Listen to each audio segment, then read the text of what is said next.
Hi, I'm Nikita. Welcome back to Plants Not Plastic. Today we are going to be making a teriyaki stir fry.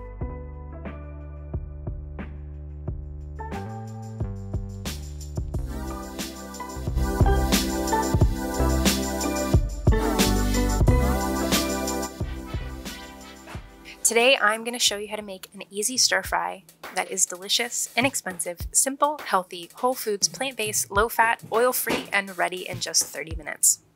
Before we get started, if you're not already subscribed and you like this video, click the subscribe button and the bell so you can get notifications when I upload a new video. I release new content weekly, would love to have you stick around and always appreciate your support. You can also connect with me on social media for day-to-day content and subscribe to my blog for recipes right to your inbox. And give this video a thumbs up. It helps me out a lot and lets me know to keep making videos like this one. This recipe started with the stir-fry sauce and is another one that I found early on in my plant-based journey. It's packed full of flavor, even more packed full of healthy veggies, can be changed up with whatever mix of veggies you choose, and it is best enjoyed fresh, but it can be served as leftovers for meal prep or packed lunches. Here's everything you'll need to make this recipe.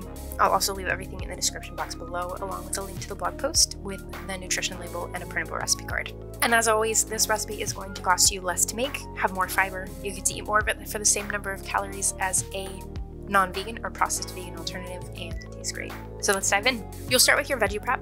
I typically enjoy broccoli, zucchini, mushrooms, and celery as my go-to base, but tend to throw in other veggies to mix it up depending on how I'm feeling. Whatever you choose, you just want to cut everything to about the same size and organize it from your hardest to softest veggies, since that's how you're going to be cooking them down. Hard veggies are going to be things like celery, carrots, and broccoli stems, where soft veggies are going to be things like zucchini, mushrooms, and bell peppers. And then you also want to prep your onion and garlic and do your best not to cry while doing so. By the way, you can add your garlic to the stir-fry sauce rather than to the veggies, which is what I normally do, but I spaced on this and added it to the onion, so I just put it in with everything else and it still turned out fine. After you've got everything cut, you're going to cook the veggies down in that same order, hard to soft, starting with the onion for a few minutes to soften them, then the hard veggies for another 3 to 4 minutes, followed by the medium for another 2 to 3, and the soft for a final 2 to 4 minutes.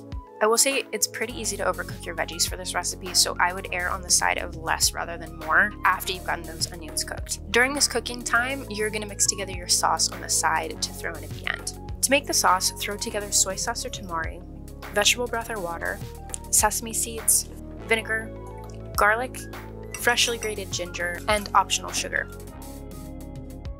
Separately, mix together your cornstarch and a little bit of water to make a slurry. 3 notes on the sauce.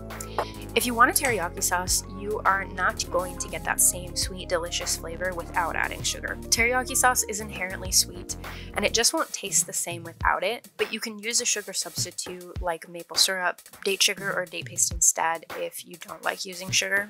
Second, if you opt for little or no sugar, you are going to end up with a sauce that is still flavorful, but is going to be a bit more bitter and savory. My husband loves our stir fry this way with just a little bit of sugar and says it reminds him of Yoshinoya if you've been to that restaurant. But I'm personally a huge fan of sweet teriyaki, and I don't think this recipe is the same without the sugar. Point being, base how you want to make the sauce off of your own personal diet and flavor preferences, play around with it and find what you like best, and maybe even get 2 recipes in one if you like it both ways. And third, this recipe makes a very saucy stir fry because I really love having extra sauce to coat and flavor my rice once I serve it up. But if you're a sauce light person, I would cut the sauce recipe by 3/4 to a half so that it barely coats your veggies. Once the veggies are all softened, add your sauce to the pan and bring everything to a boil over a high heat. Once it's boiling, add your slurry slowly, stirring constantly to thicken before turning off the heat.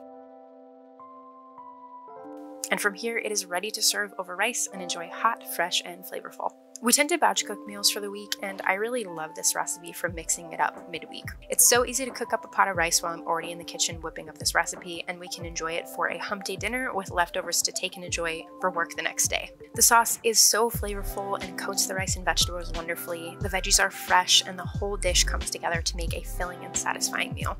And if you're trying to stick to a whole foods plant-based diet, it is just one more recipe that you can add to your collection. If you want to know how to make perfect rice that is way better than the packaged directions to go with this recipe, check out either my white rice or brown rice recipe videos. That's it for today. Thank you for watching and see you next time. Bye.